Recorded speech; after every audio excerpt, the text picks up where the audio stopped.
Тагиев и тюркские школы в Дагестане. Мало кто знает, что кроме всех прочих хороших дел, азербайджанский меценат Зейналабдин Тагиев также жертвовал средства для открытия тюркских школ в Дагестане.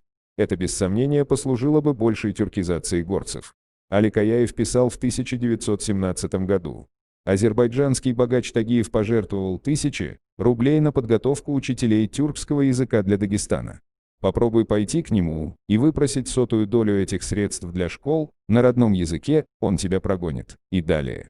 Гази-кумухцы несколько лет тому назад хотели открыть в селе медресе с обучением на арабском языке. Они выделили человека, которому поручили собирать пожертвования с богатых людей Кавказа. Он побывал в крупных городах, в том числе в Баку у Тагиева.